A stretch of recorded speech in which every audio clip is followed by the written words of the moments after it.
When men are weak, society is weak. Where do I go? Who do I turn to? And he says to me, he's like, I'm empty. We don't gather together in tribes like we've done since the dawn of time. What are you seeing that makes the difference? A man's greatest currency is his self-esteem. In life, the only way to lose is to quit. Until you can learn to trust yourself, nothing is going to start making sense. I will either find a way or I will make one.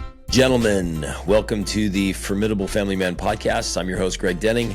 You are going to love today's episode. I have an awesome conversation with Adam Allred, and he has lots of cool stories that I know are going to be super impactful for you like they were for me. We talk about business. We talk about marriage and when marriages fail. We talk about failure. We talk about the one secret ingredient to really, truly succeeding and how no success really is attainable without this one thing. And he tells it in such an epic story. So you're gonna love this podcast. Dive in, enjoy, be the man.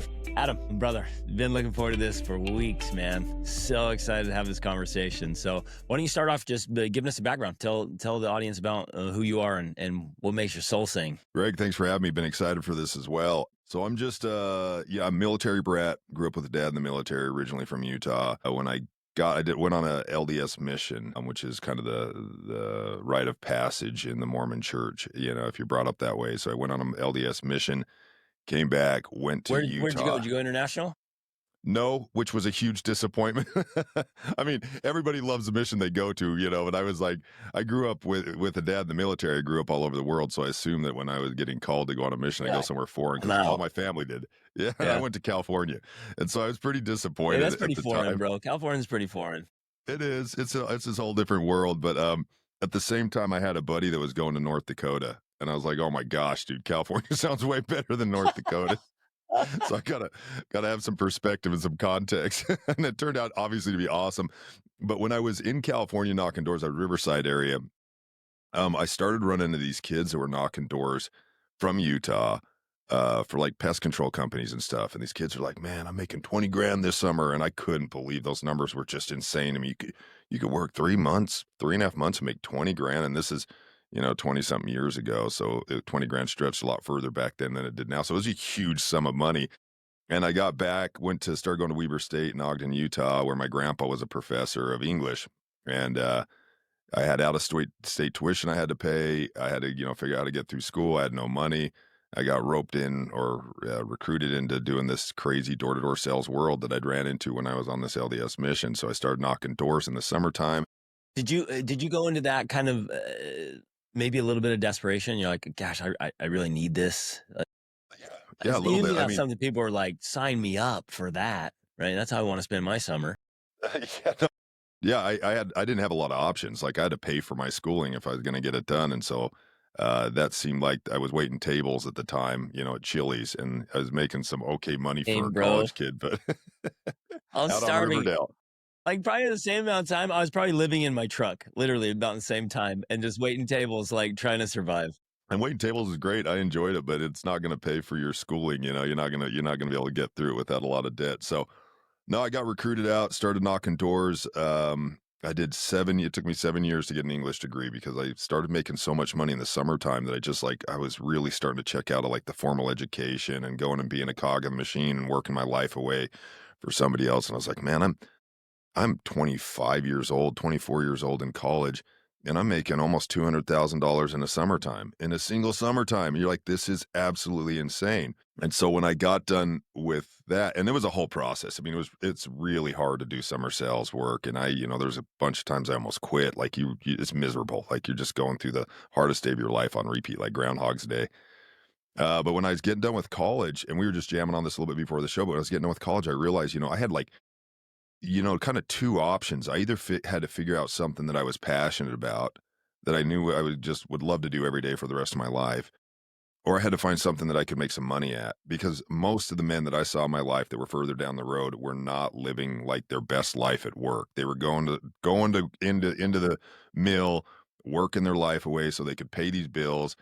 And most of them you could tell it was soul draining. They just hated it. And so I was like, man, I don't want to be a cog in the machine. And I'm not throwing any stones. There's nobility in going out and taking care of your family and having a career.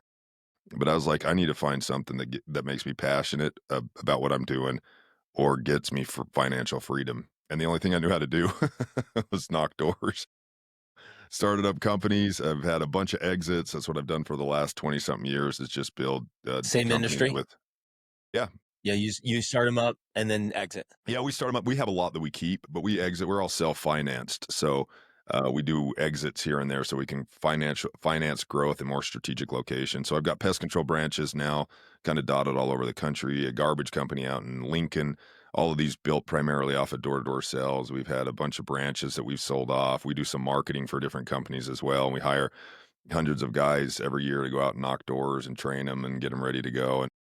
So it's a whole thing, man, and it's kinda like my bread and butter. But you were asking me kinda earlier what gets me fired up, and that has, like, I did that to make money, but seeing the transformation of how much this door-to-door sales experience, myself included, starting with myself, how much it transformed me into a much better person. Like, it gave me this framework, and it gave me this sense of confidence and sense of self-worth, like, what was I financially worth? I could go out and make this kind of money, a lot of confidence.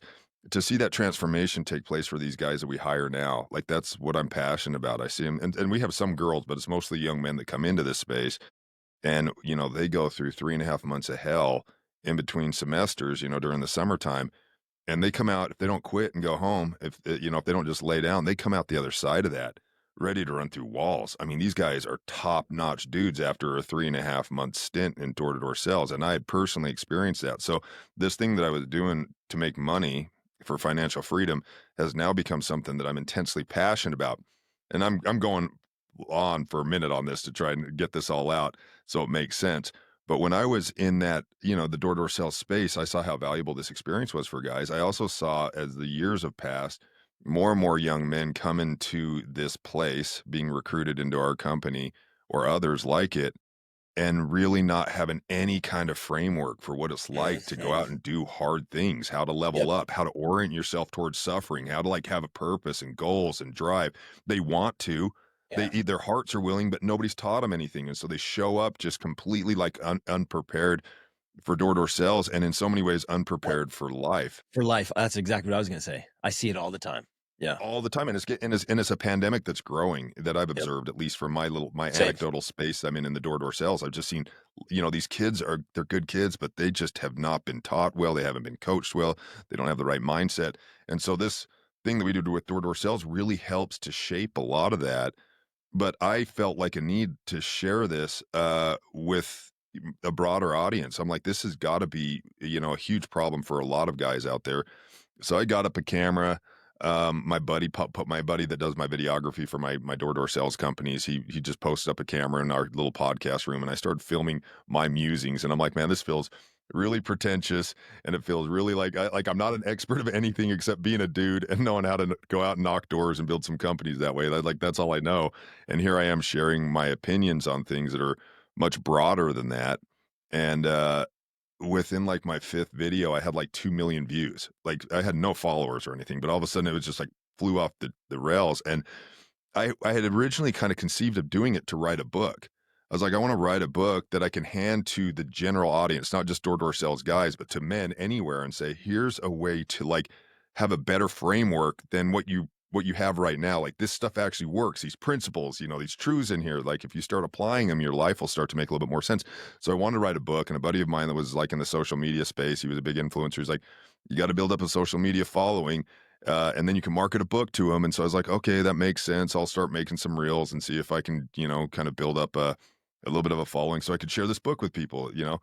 But within, like, those first few reels, like, within the first few weeks of doing it, um, I had guys that were hitting me up on social media that were like, "Dude, I didn't think I was gonna get through today, and your message really helped me just kinda, like, face up to it." And now, I got a little bit more, Yeah. like, a little more fight in me because of what you said, and I would get tons of messages like that, and then I would get messages from, like, single moms that were like, "Hey, I want my son to talk to you, like, Yeah. we don't have anybody in our home that can teach this stuff. This seems like it makes sense, it resonates with me." And all these different people from different walks of life saying something about how the message meant something to them. And so immediately, like, the book I did just kinda went away, and I was like, this is bigger. Like, I still intend to write a book, but I was like, "This is bigger and more important than what I realized it was gonna be when I started it." And so that's kinda the whole Yeah, you that's a because you lot. I can. just kinda threw it out all out there. That's perfect. No, because if you strike a chord, if you hit something that matters that people are chewing on or struggling with, you can have immediate impact. And I love that story. We're like, hey, you want to have big impact, but man, you can share a message that today helps a guy get through the day, right? To face his challenges right now. Man, I love that. It's super humbling, man, when you hear that stuff, you're like, I mean, because again, I'm very aware of who I am. I'm just some dude. I don't think of myself more highly than I am. I recognize all my faults and foibles and stuff like that, and I've had like everybody, hard times in life, but, um, this is something that I think is so lacking in society today, right now, that I've become more and more aware of on this social media journey is just how isolated men have become and how we don't gather together in tribes like we've done since the dawn of time to share things at work. Like, hey, this works. This is how you treat a woman. This is how you go out into the workforce and you conquer. Like, this is how you like get yourself in physical shape or emotional shape or spiritual shape or whatever. We don't have those kinds of things for so many men. I mean, there was a poll that was done not too long ago where the men were asked how many close friends they had, and the most common answer was zero. Like, guys have been isolated, they've been conditioned to be, like, doormats and, yes men, checking off boxes of responsibility that somebody else has handed to them. They're absolutely miserable, they're not good husbands, they're not good fathers, they're not good men because they're not good men. They don't even know what it means to be a man because they don't have other good men around them. And Exactly. so this whole thing is like to me, this is like the most important work that can be done right now. Because when men are weak, society is weak. When men are lost, society is lost. And when men are strong, you see everything else kind of start to fall into place. And I think this is fundamentally where it starts is us men owning where we are at, being honest about it, and then rallying together in groups and tribes and starting to level up and starting to act differently and change this world that we're in right now. Yeah, we have to. I had a conversation with a gentleman recently, and he's been struggling again, isolation. Very few friends. Really can't. Good relationship with his dad and whatever, but can't turn to his dad. His dad's not there for that, and it's like, where do I go? Who do I turn to? And he says to me, he's like, I'm empty. And he said something I thought was really insightful. He's like, I need my wife to help fill me up. And I'm like, whoa, wives aren't for that. It's the other way around. Like, men need to be filled so they can really support their wives. And so again, it's one of the things that you were talking about. It's like, we need men to help build each other up, call each other out, fill each other up so we can be stronger, better, more capable. And our wives can really lean on us when they need it. So I couldn't agree more with what you're saying, and I think this is a philosophy that is largely it's been attacked and stamped out. Um, I I revere women. I hold women as sacred. I had a woman that gave birth to me, that carried me for 9 months and raised me with love. Like I have a mother that I absolutely adore. My wife that I'm married to now is the best human being I know on the planet. I have two daughters. I hope to have more. I absolutely love women. So I say this with that in context. It's not good women that make good men. It's good men that make good men. Yep. That's how it Yep. works. And we say that wrong all the time. And when you put the purpose on the woman, when a man, and I've seen this so often, we have this generation, I call it the generation of lost boys, what we're talking about, where guys are just growing up without masculine frameworks. And they're getting the worst kind of programming from every institution in society. They're being told Agreed. the worst messaging, like be weak, be soft, be submissive, be tolerant, be basically nice. They're raised to be nice guys because most of them are raised by women predominantly. They roll into this world and they think if I'm just nice, just like when I was nice to my mom or my school teachers, world will be nice back to me. And it's not how Exactly. they work. It's not how it works. At It's all. it's it never works that way. And so this is like a huge issue where if we want men to be strong again and level up, we have got to get them around other good men that can teach this stuff and share this stuff. And men can call each other out on bullshit so that we are prepared when we come into a relationship with a woman, not for her to be our purpose. She should never be our purpose, ever. Like she is like the most sacred relationship we have, but she's still not your primary purpose. Your purpose as a man, for every man, it's the same. It's to be the best version of yourself, the best, most vibrant, expansive, powerful, kicking ass version of yourself. That is period. That is every man's primary purpose in life. That's what God made you to be. He made you to be a man first. And it's not for selfish reasons. It's because if you are a good man first, now you can be a good husband. You're not going to a Exactly. woman like trying to make her your purpose. That's not fair to her. She's first of all not going to be attracted to that. And then it puts an onus of all of your emotional, needs, all of your spiritual needs, all of your physical, Her. everything on this woman, and it Yep. completely disrupts a healthy relationship. When I come Exactly. home, I don't come to my wife needing things from her. I come home empowered, like, baby, what do you need? I'm here for you. And Yep. yes, she backs me up and she takes care of me. But if I can keep her healthy and safe and protected and in her feminine energy, when I come home, that puts me all back together. Like I Mhm. come home from a hard day at work and my wife is there and the home smells good and she's happy and she's at peace and the kids are doing well. I'm like, man, all right, dude, everything This I is went through today this is the all makes dream. sense. It Yep. all makes sense. Like I've got this taken care of. I'm not going to her because she's my purpose and I need her to fill me up in some way to give me purpose. I've already got that. I need that Exactly. feminine energy to complete me now in a way that's like I can't do for myself. Perfect. Oh, I like how you articulated that. It's that completing, and it brings so much joy and so much bliss, and she'll gladly, compliment you in what you need and fill you in the sense that like it's the dream. Like you come home, you're describing, it's like, man, I come home and like this is what I dreamt about. And for me personally, that's what I dreamt about when I was homeless on my own, like 16, 17. I dreamt about having an amazing marriage, house full of kids. Like this is what I was living for. And you're I spot on, think it's brother, for what really you said. tragic. Oh, sorry, keep going. Sorry.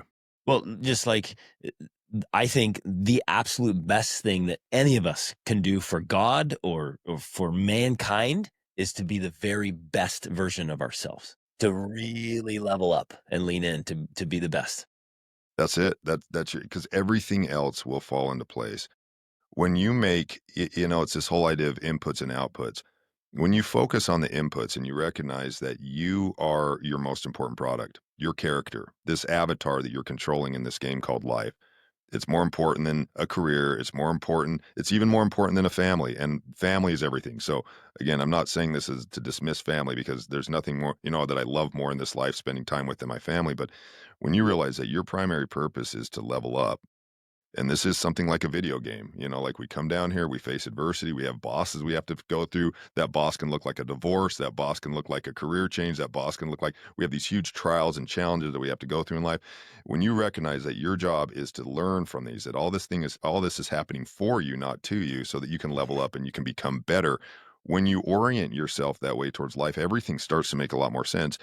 And then everything that you want externally, all these things that you think are cool, having the boat, the house, the wife, the high paying career, whatever that is, vacations, whatever it is that you think are like, goals that you want to get to, those all come naturally because you're focused on what really matters. You're focused on the root issue, which is yourself. When you expand and become more powerful, all of these doors start to open up for all these other things that you want, and that you recognize that those aren't even the purpose either. Those are just like mile markers, like, oh cool, I got this house. Oh cool, I got $1 million in my bank account. Oh cool, I got a family. Like those are things I want, but they're not even the purpose. The purpose Right. is to take this character that you have and make it the best thing you possibly can make it in this amount of time that we have.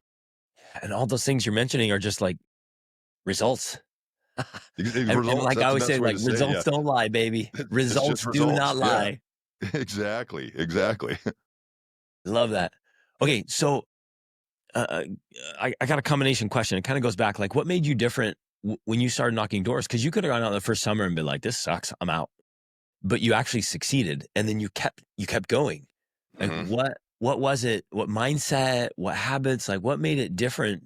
So you kept climbing, and that's kind of tied into a related question of like, where can men start? Like, what are the things that actually matter? Like these subtle differences of because we see people succeed and we see people fail all the time. It's everywhere. All you got to do is open your eyes. Um, Ironically, most of us are walking blind. But what is it, brother? What are you seeing that makes the difference? Yeah, that's a great question. So I'll share just a story. This is probably the most powerful lesson that I probably ever learned in my entire life. Was my first summer door to door sales. Um, Probably the most important lesson I've ever learned. And I went out, bright-eyed and optimistic, and I got recruited out of Utah, and I wasn't unfamiliar for traveling. I've lived all over the place, but I got recruited to go sell security systems my first summer in Detroit. And I had never been to the hood ever in my life. Like, I'd never really seen that except in movies. And, Detroit's the place to go. Detroit, Holy man, and cow. we went up to Flint, and we went there's Wow. some pretty rough places knocking doors, and, um, they had on at the time, the pay scale for the company that I worked for, they said if you serviced 100 security counts in a summertime, you'd make 40 grand. And now I was working roughly 100 days, so I was like, "Man, that's 1 a day. I'm pretty confident I can communicate relatively well. I've got 2 years of Mormon door knocking under my belt, so I know how to knock some doors," I was like without any context, I had some kinda, like, optimism that I would sell well at this. I didn't have any money, got in my buddy's car, recruited him to come with me, got in my buddy's car, we drove out to, Detroit. There were, like, 20-something other sales reps, I didn't know any of them until I got out there, and, we started doing this crazy thing and knocking doors, and the first day that I went out, I knocked something like 11 hours straight and didn't make a sale, and, the next day I went out, second day, same thing, didn't make a sale, didn't even get close. And this isn't unusual, by the way. This is very common, right? Like, you have a learning curve, and then there's a price to pay for your education. In the case of door-to-door sales, this is the price. You work a lot of hours, and you don't sell a lot at first for most guys. Lots and lots of reps. Lots and lots of no's, lots and lots of reps. But, by the end of my 3rd day of not making a sell, I was like, "Man, I've never worked harder at anything in my entire life than this for the last 3 days, and I have nothing to show for it." And, so then I was reading this book by Collins and LaPierre about Gandhi at the time, and Gandhi, how he'd fasted something like 30 days to get the Hindus and the Muslims to stop killing each other, and I was like, "Man, if Gandhi can fast to get them to not stop killing each other, I can fast to make a sale."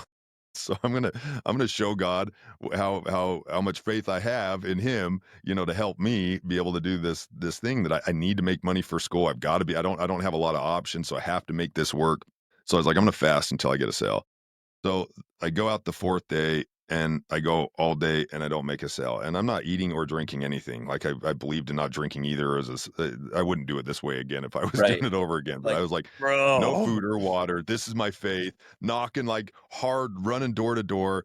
By the end of the day, I'm completely exhausted. I get up the next morning. I'm like, okay, I'm gonna do this again. By skip the van lunch, so the van would come pick us up for lunch. I skipped that and I just kept knocking, and by, like, 6 o'clock that next night, I still didn't have a sale, so I was something like 40 hours into this fast with no food or water, and it was at the point where I couldn't really run anymore. I was so, like, fatigued and calorie deficit and It's dehydrated, and I'm empty. knocking doors, and I can't get my brain to work, so I'm not even giving a rational door pitch. I just sound like a weirdo. Then people are just like, it's getting worse. Like, I'm not getting closer to a sale. I'm Right. getting further and further away from one. And so, like, I was in this really, like, bad part of town, and I was like, "Man, there's this Little Caesars down on the corner that I had been working around," and I was like, "I have to get some food. If I'm gonna even think about going and continuing, I've gotta get something to eat."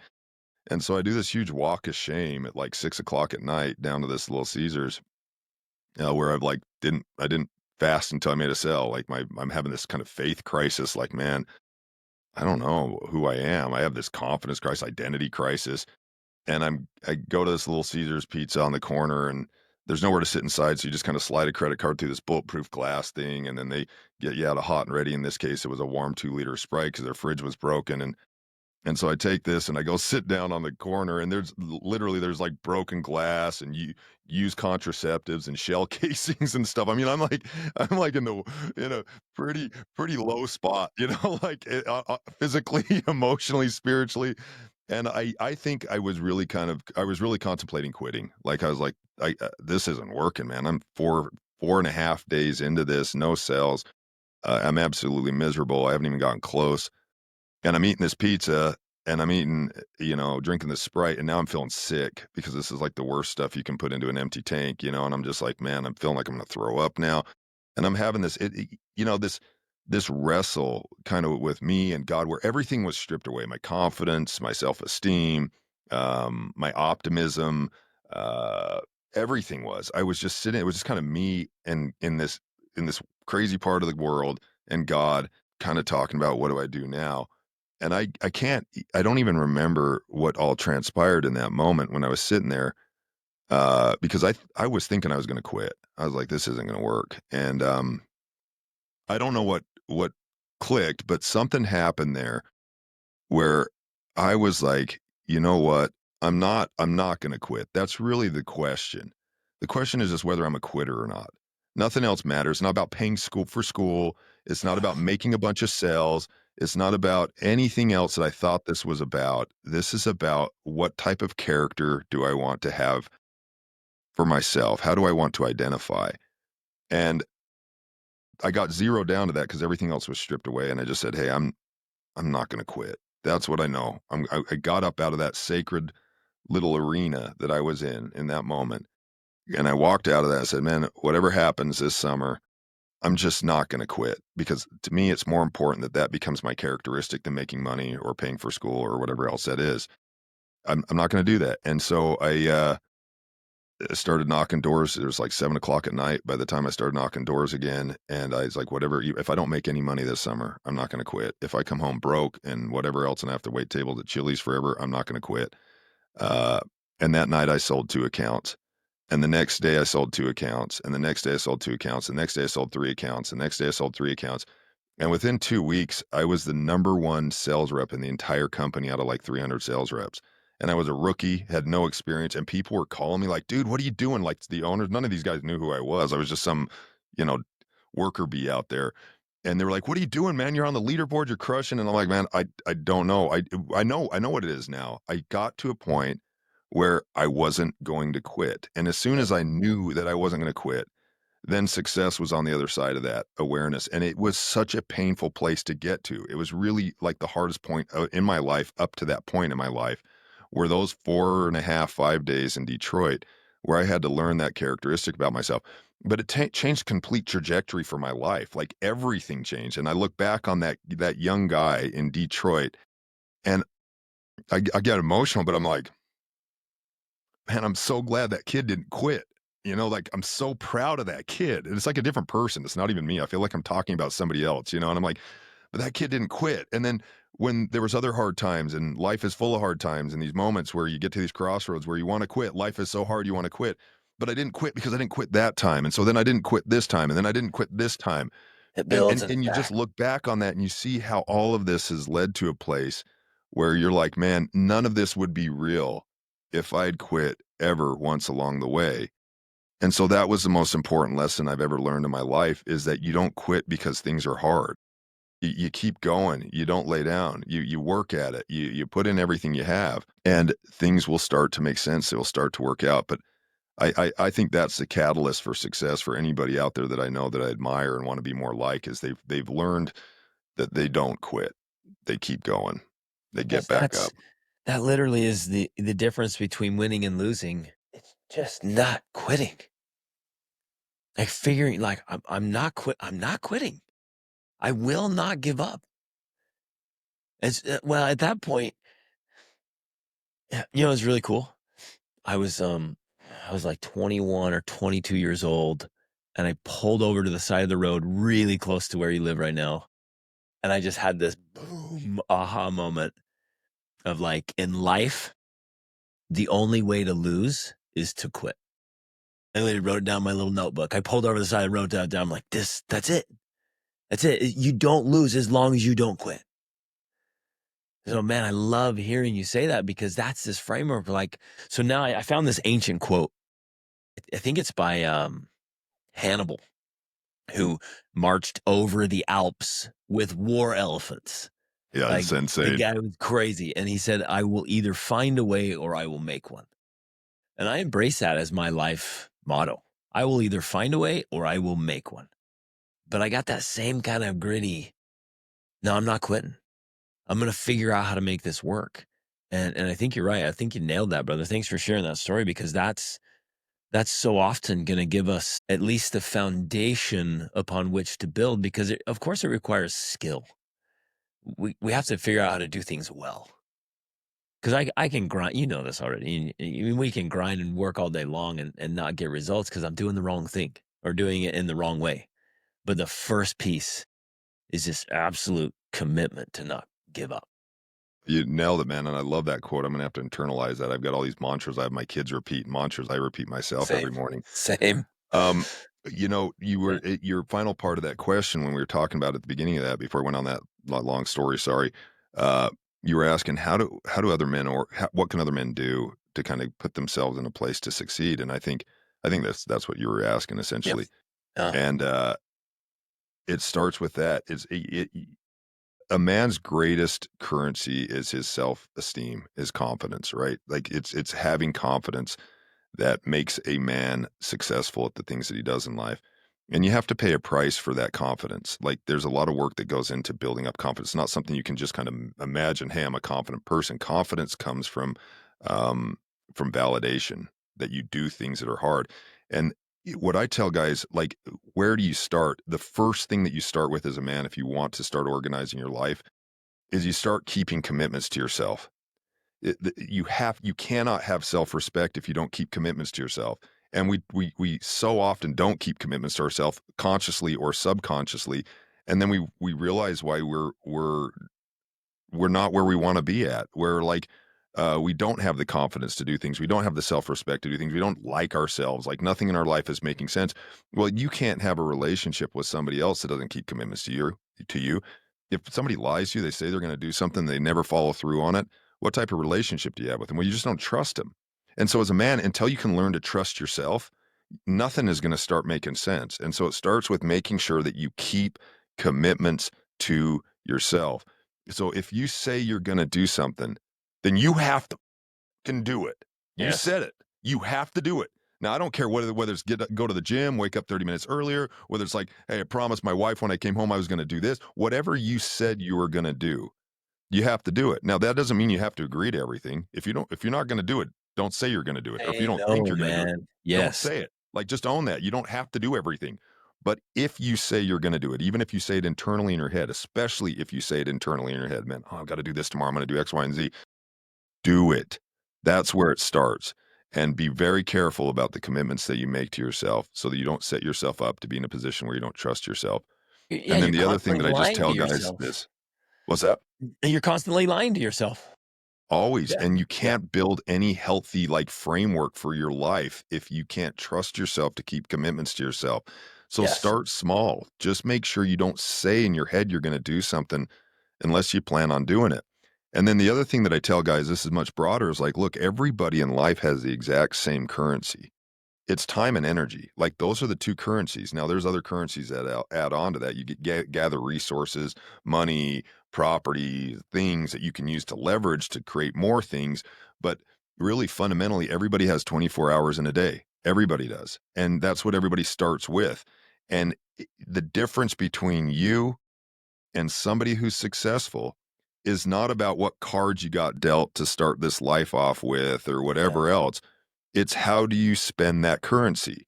Where are you spending your time? Because that will make all the difference in the world. If you start to learn how to spend your currency, your time, and your energy wisely, you will start to have your life kick ass. It's just automatically how it's going to happen. It's not like this whole secret sauce. Now, of course, there's so many strategies and things to do and how to level up and where to start, where do you put your time and energy. That stuff will all start to make sense. You start working towards it. But when you recognize, like, I've got this finite amount of currency every single day, how am I spending it? Well, if you're sitting on your butt watching Netflix, that's not going to get your life where you want it to be. You got Exactly. to define what is it I'm trying to accomplish. And now I have something I can spend towards that. So if I want to be in business, I want to build a business. Okay. I got to start spending time and currency, my time and energy on this. Then you'll start to figure it out. I start surrounding myself by other guys that have done it, who've spent their time, their currency wisely. I start to pick up some ideas. Oh, that's how they're doing that. That's when they get up in the morning. That's what they do first thing in the morning. Okay. Yes. They're going to the gym. They're working out. They're keeping themselves in shape. Okay, now they're putting this much time, calling people. They're on the phone making calls. They do 4 hours a day. Okay, that's how they're spending their currency. Maybe I'll start doing that as well. Maybe I'm going to start off with 2 hours of currency, and I'm going to keep the commitments I make to myself. Okay, cool. And oh, that didn't really work that well. Okay, I'm going to pivot. And I'm going to do this strategy now because it's all about falling forward. There's no like just perfect trajectory up. You go up and down and up and down. But those downs are where you really learn. It's in the moments where you what we would label as losing or failing. those are the moments that you learn the most. And I try to tell guys this all the time. When you win, it's great. It feels awesome. But winning pays you one time. It pays you with this sense of success, and you're, man, this feels great. It's first time I made $1 million, I had $1.1 million hit my bank account when I sold my first company. And I was like, oh my gosh, this is amazing. I never even thought I'd ever be a millionaire, and like now this whole thing has actually happened. I got $1.1 million in my bank account. That money goes so fast. It was gone. Like, it was awesome. It felt great. But what that money represented really was all the hits and what we would say losses or failures, the stumbling, the tripping, the getting back up for a year and a half that my business partner and I built this company. That was the real value, because those Yes. lessons that were failures, where we screwed up, we didn't get that right, we had to change this, we had to, those lessons pay me forever.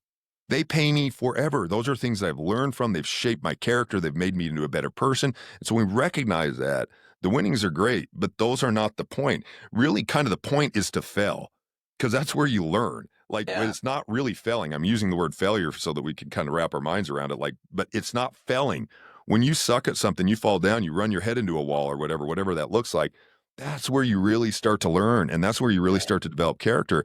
And then when you make some money, that money is important only to the extent that it reflects what you learned. Like, that's what it's just like a scorecard. It's like, man, okay, I learned,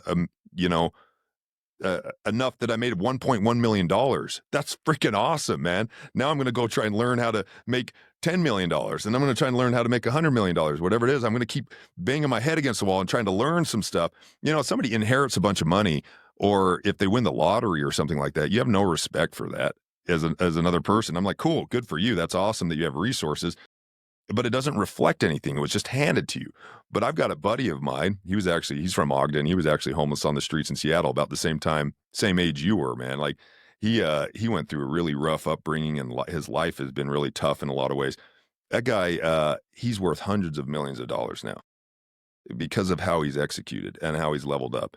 When that guy talks, and I'm listening to that guy, Right. I'm like, oh my Exactly. God, because that money represents this all of these failures and hits and life lessons and learning that took place. That's what it represents. So now when that guy speaks, I'm like, this guy is saying some important stuff. And so I think that's just really, you got to recognize that when you're, as a man, you keep commitments to yourself, and then you go into this world recognizing that life is happening for you, not to you. And as long as you don't quit, like you said, you can't lose, because the only way you really lose is to quit. It's not to fail. Failing is not losing. Failing is learning. That's what failing is. It's only when you quit that you lose. And so you just keep going, you keep learning, you pick up a little bit more here, execute a little bit better here, and suddenly, dude, all this stuff starts to work. And you're like, man, I'm kicking ass at life, kind of. You start to be like, this is all kind of making sense. Sorry, You're man, I right went on on a point. long one. I love what you're saying is, and as you're telling this story in this framework, I was thinking, what have you really earned? Like, really, truly earned? The money's fantastic, but what have you earned? Well, it's character. It's Character. knowledge, it's skills, it's how to solve problems. It's how to get up when you get knocked down so many times. Like, that's what you've earned.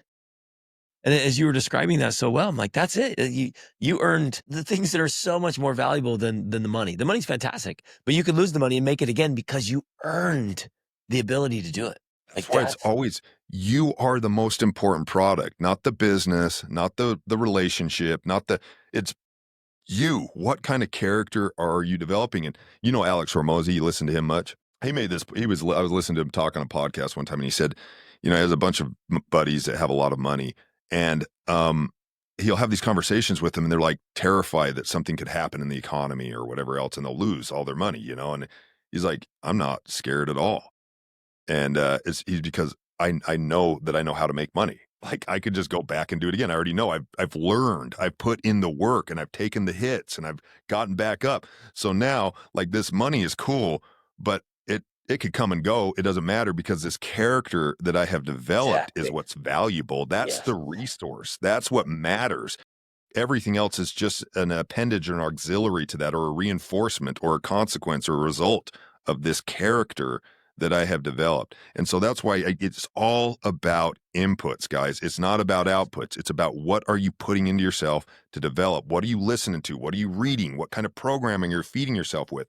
You know, What are you doing to go to the gym and get yourself healthy? What are you doing to orient yourself in a way spiritually to the creator, to the truth? Like these different things. There's so many different aspects of masculinity where you start working on the inputs, little things here and there, little things in here. I'm going to change this behavior about myself. I'm going to get up 30 minutes earlier. I'm going to get to the gym at this time. I'm going to, you know, read my scriptures. I'm going to listen to these podcasts. I'm going to, go to this like level up group or join this community. And you start just making these inputs, and then everything else starts to show up. It just naturally Exactly. manifests. It just It can't comes. not. It It can't not, can't because it's not, the man. consequence of good living, you know? Exactly. And you get up in gritty, whether you feel like it or not, and you do the things that bring the good results. I got to tell a story. I know you'll appreciate this. Um, my family and I, we wanted to go to the very top of Norway in the middle of winter, right? So where the sun doesn't rise, right? Like you literally went a whole week up there. You didn't see the sun. The day got lighter, but there was never sunshine. Yeah, yeah. We were 225 miles north of the Arctic Circle. And we were doing these polar plunges. We just love it. They have these floating saunas. So you jump in the ocean, then you get in the sauna. It's amazing. It's paradise. Like this, everything's frozen. It's unreal. It was so cool. So I go down the sauna. I was the first one down there. My family was coming down after. And there's this gigantic Viking of a man standing there butt naked. It's like, well, this dude's for real. And I was like, okay. I was like, hey man, just out of curiosity, I'm like, do you jump in the water first or do you get in the sauna and then jump in the water? And he's like, I always get in the water first. Make sure I'm not a little bee. I'm like, okay, yes. And he says, I want to tell you something. And it hit me so powerful. I think it applies to everything you're saying, and it's so important for all of us. He says, when you get in the water, he says, do not get out because of the panic. You get out when you decide to get out. It's going to hurt. Your body will panic, but you don't get out because of the panic. You get out when you decide to get out. Right. And it's that same kind of mindset. Like, no, I get up and I do the things that I know will create the results. And if I need to put in more repetitions, I put in more repetitions. And if I get up and I don't feel like going to the gym, I don't care. No, nobody asked. I didn't ask. Last night I said I was going to go to the gym. So I get up and I go to the gym. Right. And then I don't know, it's probably the same for you, me. If I don't feel like going to the gym after I'm there 5 minutes, I'm like, yeah, I feel good. I'm in it. I'm Yeah. going. But it's following through on that commitment you made to yourself to stay with it.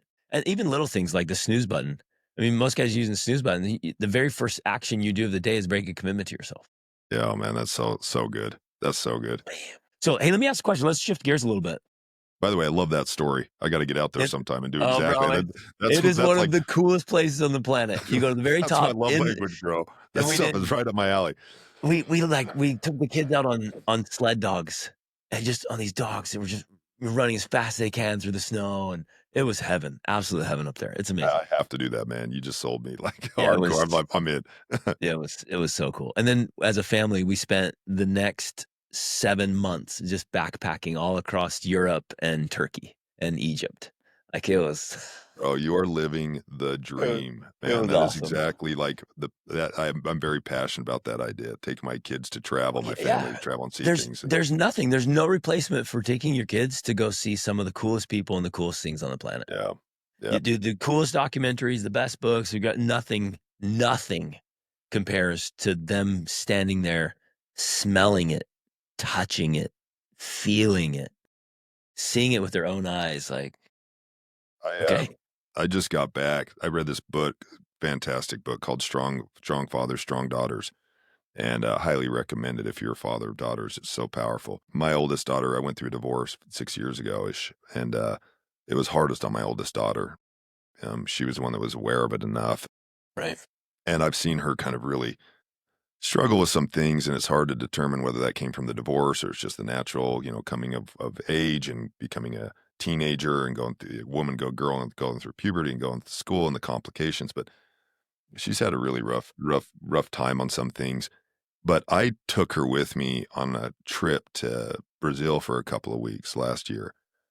And we lived in the Amazon. Well, we were in the Amazon for like a week, and we were in Rio, and it was so cool to see how she just blossomed in that Yeah, space, how much we exactly. connected, but her to be a part of it. I know she just she's got this swagger now that she's been to Yeah. Brazil, and she tells her friends and like, and what she did, these hard things and these cool things. She did climbing up, in the jungle, climbing up vines and like learn how to Yeah. survive and fishing for piranha and doing all these other things that she got to be a part of.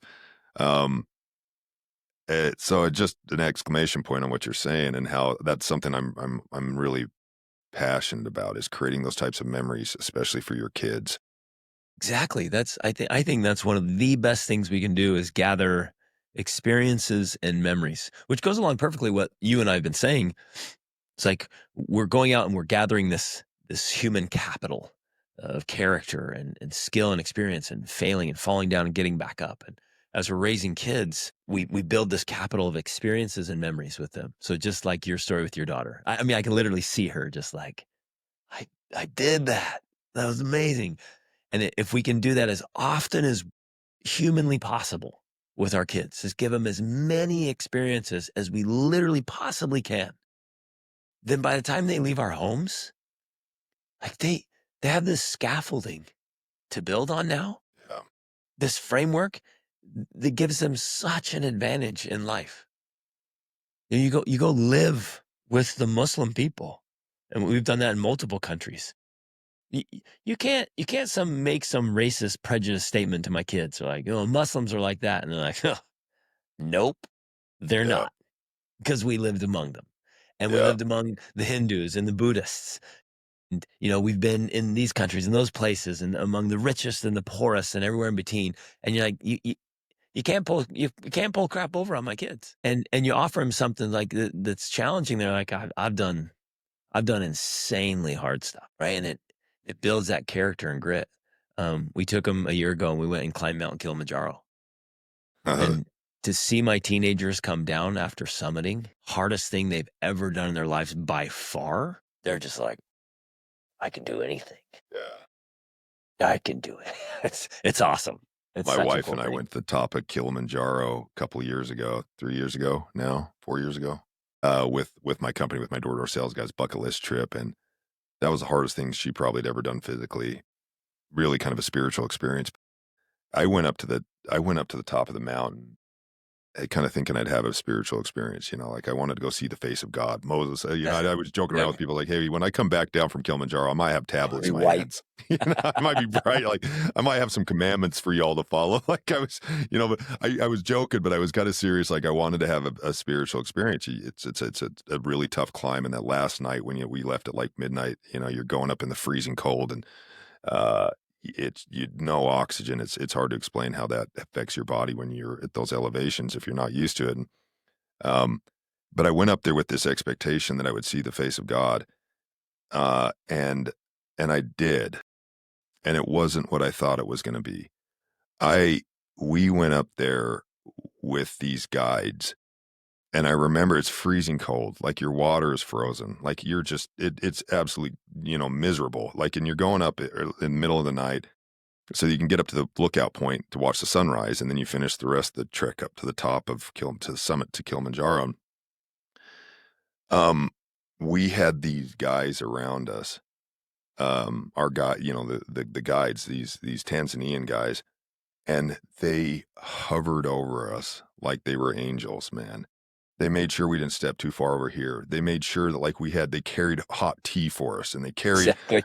glucose for us, and they had oxygen tanks for us.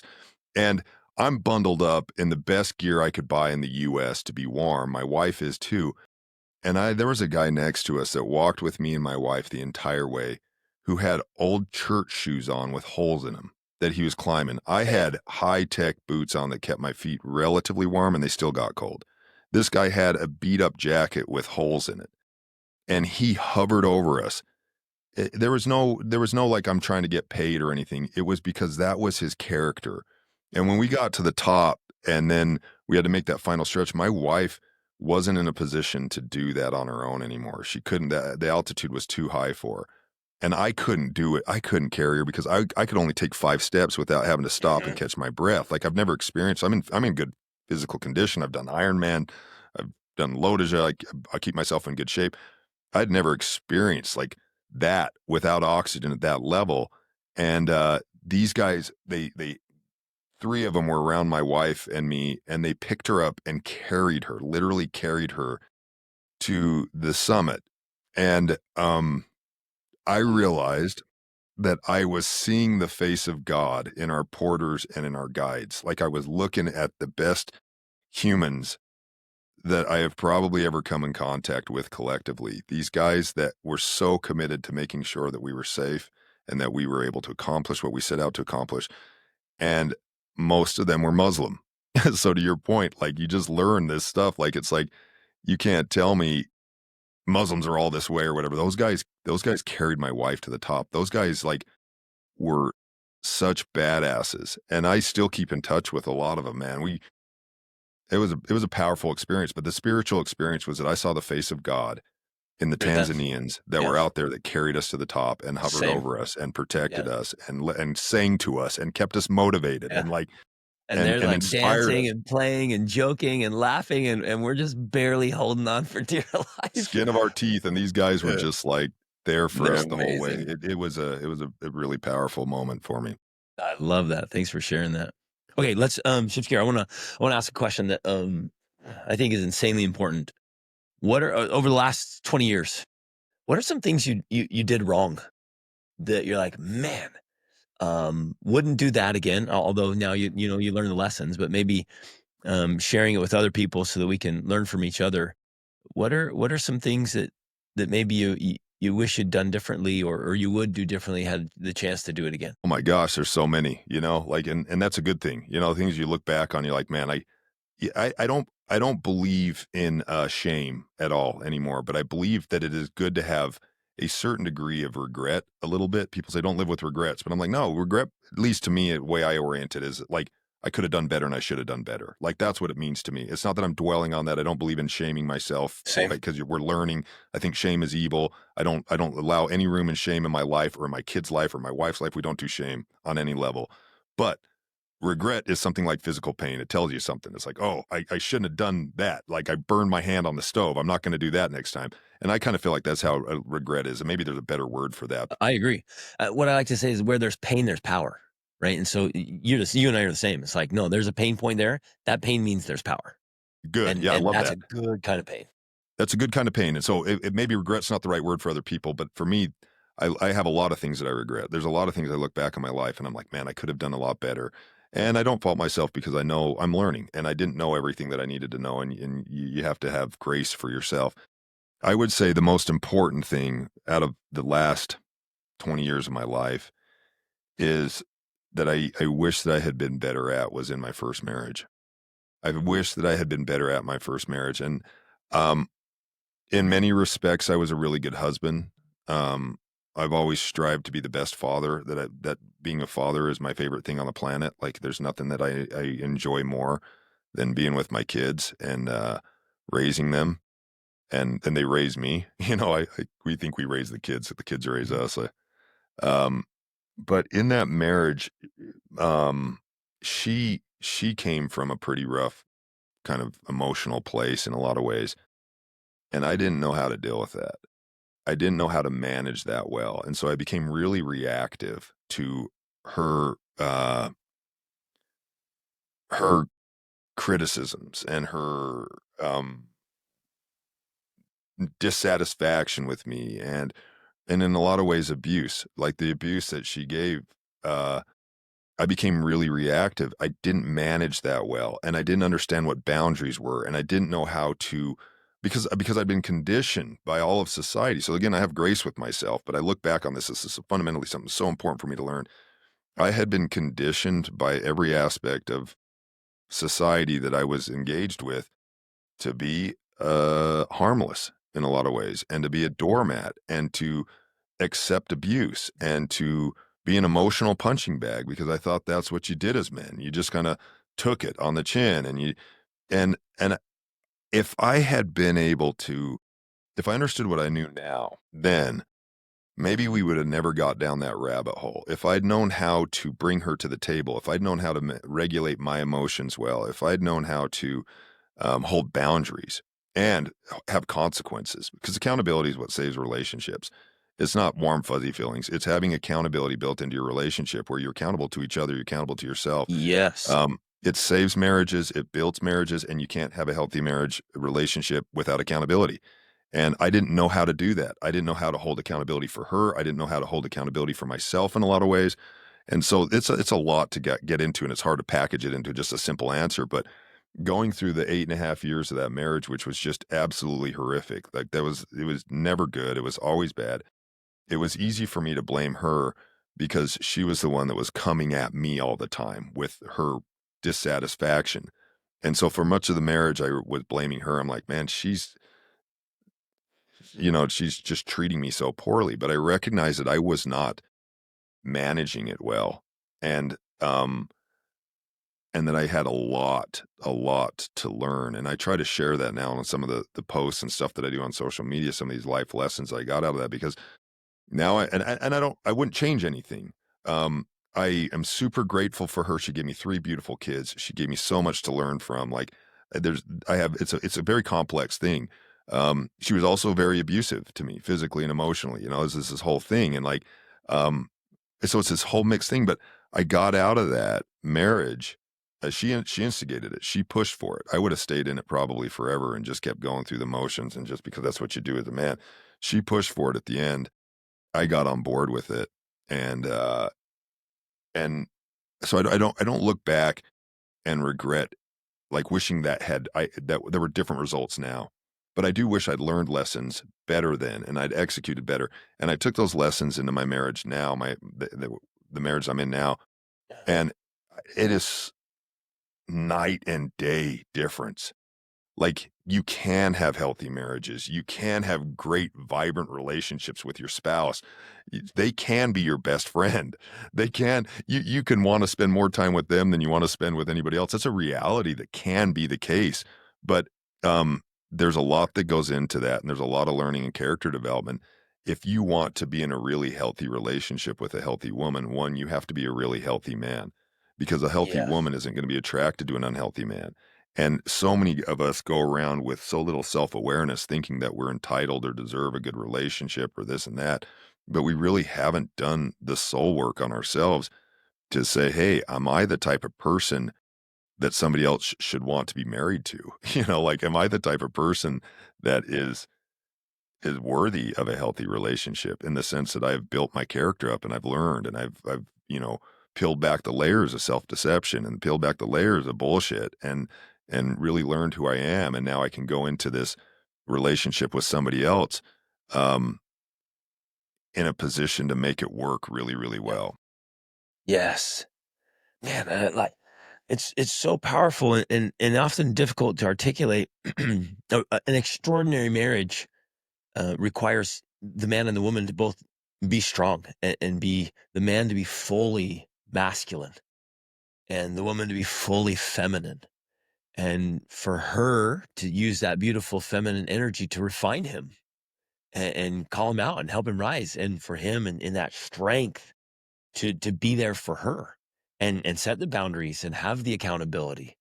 And so this beautiful dance we have of helping each other rise and refine and receiving some of the difficulty, especially with women. Women are like the ocean, right?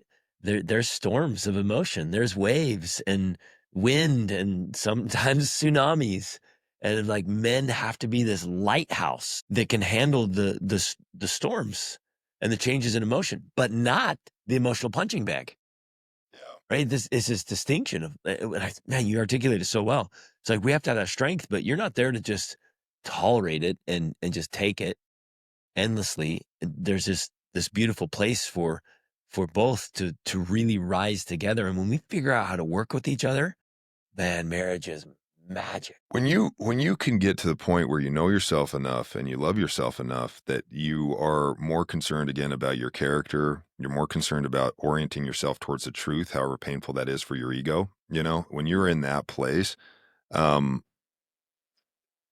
that's kind of the starting point. There's a story that I heard on a podcast. years ago where this guy, and I've shared this before because it's just encapsulates so much of what we're talking about right now, how important this topic is, and how much I learned. I listened to this and was so like just hit the nail on the head for kind of what I'd gone through in my first marriage. So there was this couples group, and this guy's on the podcast, and he's telling about how they were in this couples group, his wife and these other couples, and one of the couples was going through a divorce, and everybody in the group of friends knew that this woman was an absolute tyrannical beast to the husband. Like, she criticized him, she nagged at him, she rolled her eyes at him, she never treated him with respect, and eventually this marriage was melting down, and everybody knew why. Um, and it was easy to blame her, right? It was easy to blame her because on the external stuff, they could see how toxic her behavior was to him, and he looked like the victim, and she looked like the aggressor. So this couple goes through a divorce, and then this girl, the woman, stays in the friend group, and she ends up getting remarried, and everybody in this group of friends is like, oh man, what's she going to do to this guy? It's going to be the same thing. So she gets married, they go on a honeymoon, and if I remember the story correctly, within like a week of them being home, she starts treating this guy the same way she treated her previous husband. They get into this altercation, and she starts unloading this criticism and disrespect on him. And this guy doesn't engage with it. He's like, okay.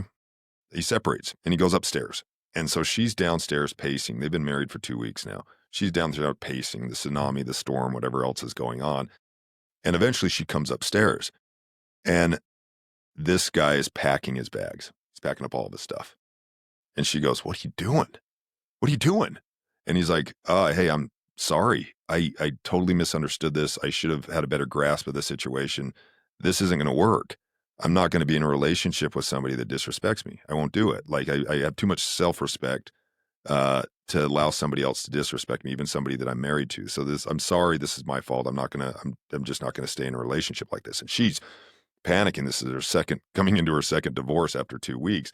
So she's begging him to stay. Please don't leave. Like, we can work through this. This was, just a hiccup or whatever. He eventually, in this conversation, he agrees to stay. He's like, okay, we'll give this one more shot. But if this ever happens again, I'm going to leave. And this guy who's on the podcast telling the story, he's like, that couple has been married for 22 years and they're super happy together. And so you say, well, accountability sounds like being a parent, or it sounds like being controlling, or it sounds like manipulations or threats. My question is, did that guy do better by his wife by holding boundaries and accountability, or would he have served her better by being an emotional punching bag? And the answer is obvious. He held boundaries. He was a man that required Exactly. respect, and that was better for her. Now she's in a marriage where she's happy. They've been married for 22 years, and that makes sense. And so you look back, and it's like easy to point the finger at the woman initially, like in the first divorce, like on the surface level, because she was so overt about her disrespect and stuff. And I'm not justifying it at all. But that man had a responsibility to be a man first, and he wasn't. Hold And the so boundary. I Yes. would put the onus of the responsibility of that relationship on the men, because as men, we have a sacred duty to lead. Our women are these nuclear reactors of emotion that funnel so much life and energy into relationships and kids, but it has to be managed well. I kind of feel like it's like a nuclear reactor. If you're Homer Simpson and they're pressing the wrong buttons and pulling the wrong levers, you're going to have a Chernobyl-like experience in your marriage, right? And you can blame the woman all day Exactly. long because it's obvious she's the one melting down, but you're the one not managing it very well. You're the one that's not see, authority and leadership in a relationship, in partnership, in anything comes from competency. It doesn't come Yeah. from gender. It comes from competency. Authority comes from competency. And that's why men have to be men first, so that you are competent, so that you can step into a relationship with a woman and know how to manage that with her. Because if you don't know how to manage that, women are too powerful. They will destroy you. They will burn everything down. And it'll be easy to blame the woman, but it's not the woman's fault. It's the man's fault initially, because he wasn't managing the situation well enough. And so that's the lesson, I guess I would say, that I wish that I had known better in my first marriage. I was the Homer Simpson in there pressing the wrong buttons and pulling the wrong levers at the wrong time. I didn't know how to manage this. And because of that, it created a horrific relationship. And I'm not justifying her behavior. She shouldn't have done what she should did. Everybody has to take accountability. I'm not alleviating women and saying, you don't have any responsibility respectful to your man. No, you need to control yourself. Everybody does. But let's be honest, relationships, if we as men believe that we have the divine birthright to lead, which I believe that, then we cannot blame somebody else for anything. You have to own that. If you're the leader, the buck stops with you. And that was just an example from that podcast story that I shared with you where that man knew how to lead. He knew who he was, he knew what respect looked like, and he knew what he wanted out of a relationship, and he was able to implement that without being condemning to her or criticizing or engaging in some big fight. He was able to hold boundaries, he was able to have a communication about that, and he was able to set proper expectations for the relationship, which invited the woman to trust him because he was competent. So she no longer had to do the Chernobyl meltdowns anymore because she's like, this man is competent. Okay, Exactly. I don't have to come at him with disrespect anymore. I don't have to act like this anymore. One, there's immediate consequences if I do, but now I can trust this guy with my emotions, with my future, with my family, because the man's competent. Yes. And I love how you said it's because of his own self-respect that he then requires respect. Like people treat us the way we train them to treat us. And when we have more self-respect, then it's easy to earn respect and earn the authority. I love talking about this. Is earning authority with our wives and with our kids. Earning real authority as the king in our kingdoms, right? Taking full ownership and responsibility for everything that happens in my kingdom and earning real authority by being the caliber of man that when you walk in the room and you ask for something, they gladly respond. Gladly respond. You can gently ask your children to do something. You can even gently correct because you've earned the authority to do so. Absolutely. We don't have to yell anymore. We don't have to be tyrants. We don't have to threaten. The completely ineffective dad lectures can be done away forever. Because like you show up as the man. When you come into your family as the man, like you've been saying this whole time, everything else falls into place and works well. And it's so contrary to what, again, kind of full circle back to where we started, to what most men are getting in terms of their programming. They're told the worst kind of advice. Men believe, too many men, lost boys, I would say, they believe that they can be nice enough to the world, nice enough to a woman, that they're now entitled to niceness back. That's what they think. And it doesn't work that way. The world and women don't give a shit about how nice you are. It Yep. doesn't matter. It's how competent you are. How can you Yep. execute? Tear you to pieces. James Allen said this in his As a Man Thinketh, which I highly recommend anybody read and read it over and over again because it's a short read and you can read it 100 times in a year. Bro, I read a page or two from that book every single day for over 2 years. So until good. it was mine. Brilliant. Brilliant. It's absolutely brilliant. And one of the things he says in there is that weakness cannot exist in a power evolving universe. And that's what we're talking about. You can't, there's no place for you to be weak. And I think a lot of guys want to get to a place where they can be complacent, sit on the couch, and their kingdom's kind of running itself. And it's not how it works. It's like we think we get to these points, these checkpoints in this video game of life where, okay, I got the wife. Now that's good. I don't have to worry about that. And now I got some kids. I don't have to worry about that. And I got a job that's paying me. Now I don't have to worry about that. It's not how it works. Complacency is death. It is about constantly evolving and constantly leveling up. And it's the only way to find satisfaction and fulfillment in life. The happiest people in this world, the only happy people in this world, are the people that are leveling up. They're the people that are improving. They're developing. Progress equals fulfillment, which equals happiness. That's what it Yes. looks like, progress. And you can only progress if there's adversity. So everybody will say these things, and you hear like atheists, why would God allow suffering in a world? It's like, because suffering is the catalyst for everything. Like suffering is what makes life make sense. It's what makes this life have any meaning to it. It's what creates development and opportunity. Now, the problem with suffering is like in every scenario, there are two truths. There are a negative truth and there is a positive truth, and both of them are equally true. And this is what everybody has to understand. Something horrible happens to you, and you say, "That's terrible. That set me back. I didn't deserve that." Blah blah blah blah blah blah. That's all true. You could say that's all true. But it makes you a victim. That's the outcome of it. It's going to make you a victim, and it's going to make your life worse, and it will do nothing to level you up or make you better. Or on That's the how I other hand, you started can my say, life, playing the victim. and all of us have been there, I think. Almost everybody, we've learned this. Like, But it's true. So that's the thing. People, and you can't argue with them about their truth because, like, no, it is true. I am a victim. Da, da, da, da, da, Yep. because it's Yep. true. What they're Yep. saying is true. And so they can stand on that and they can scream all day long about how wrong they were because X, Y, and Z happened to them. And it's true. Or you can say, this happened for me.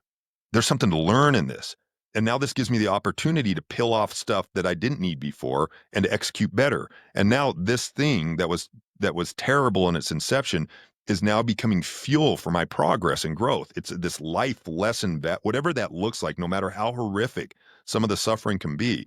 Because you see people that have gone through the worst things life can throw at them and come out the other side of it better for it, a So lot good. better for it. And you see the same thing happen with people that go through the worst in life and they come out absolutely wrecked and destroyed. What is the difference there? And it's what truth you choose to believe. Both are equally true. Do you want to be a victim or do you want to be empowered? But you can't do both. And so you have to decide, what truth are you listening to? What truth are you subscribing to? Which truth are you selling yourself on every single day? When something happens to you, is it happening to you or is it happening for you? And if it's happening to you, you're going to have a miserable, unhappy life. If it's happening for you, then all of this adversity and all this suffering means something. Another great book to read, everybody recommends it. It's one of the most important books I've ever read, is Man's Search for Meaning. Yep. And I've that's been thinking exactly about what that Viktor during this Frankl talks about, is conversation. like, you find meaning in your suffering. And when you find meaning in your suffering, you can suffer almost anything. You can suffer anything and you will come out of it better for it. Yeah. And the power is, this is so beautiful because it literally comes down to a choice. We get to choose, and we can take now, right now.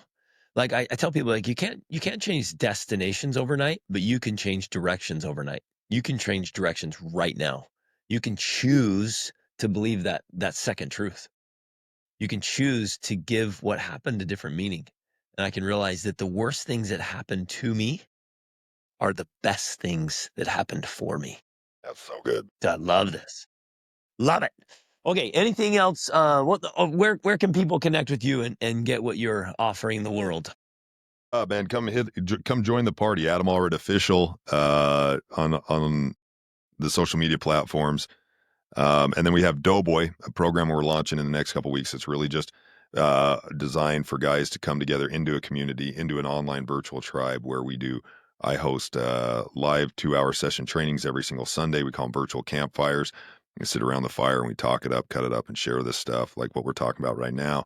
And there's a whole host of other things that we're doing with the programs. That's where I'm at. Come hang out with us. Come be part of the whole thing. Beautiful. Love it, brother.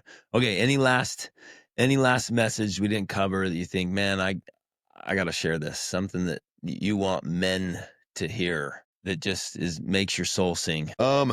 Yeah, I mean, I'll just close out with what you were saying I think this is important in life.